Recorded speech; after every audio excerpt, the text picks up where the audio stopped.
paano nga po ba napunta sa pamamahala ng Pilipinas? Kasi there's a government, yun din ang sinasabi ni Senator Panfilo Lacson, may existing government dyan sa Kalayaan Group of Islands, may pondo na ibinibigay ang gobyerno para dyan. Paano po ba yun napunta sa Pilipinas in the first place? Para lang po mas malinaw.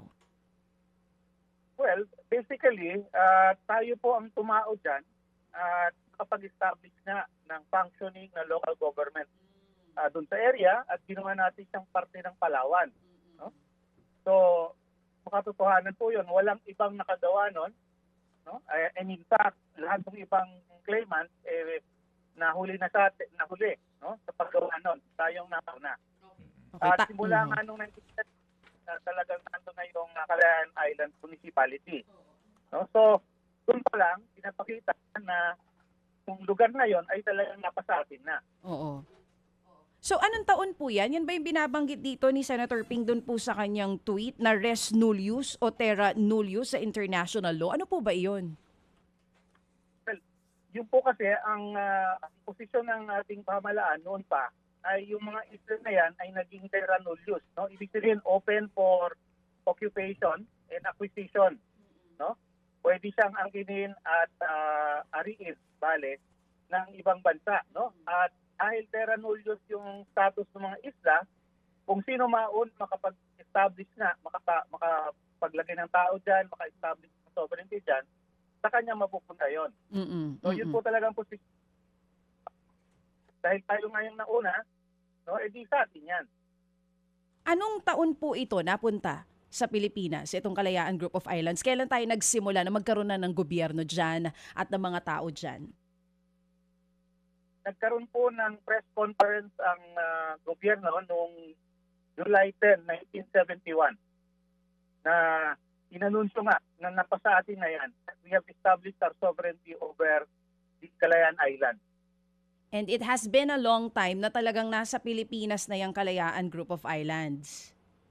Opo, dahil nga po wala namang tumatao doon. Kung meron man, hindi naman sila nagtatagal. Oo. At legal po yun? Legal po yun. Dahil nga ang posisyon natin ay terra nullius yung lugar. Okay. Paano po naiiba yung Kalayaan Group of Islands dun sa Spratlys Island naman? Ano pong pagkakaiba ng dalawang yun? Yung pong Spratlys ay, yung Spratlys Island mismo ay nasa labas nitong Kalayaan Island Group. No? Matagal nang pinosisyon ng Pilipinas, simula pa nga nun, no?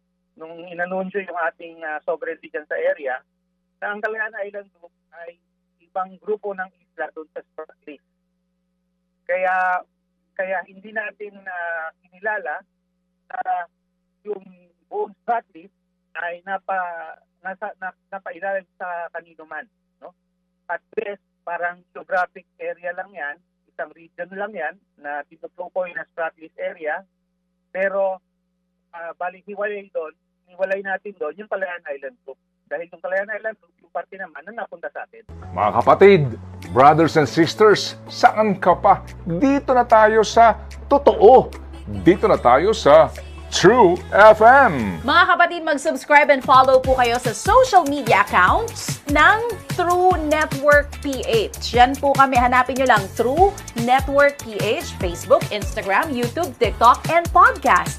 Mapa Apple or Spotify man yan, mahahanap nyo kami. Lahat ng mga napapanood at napapakinggan nyo po sa programa, nasa social media accounts namin yan. So, paano mga kapatid? See you sa social media!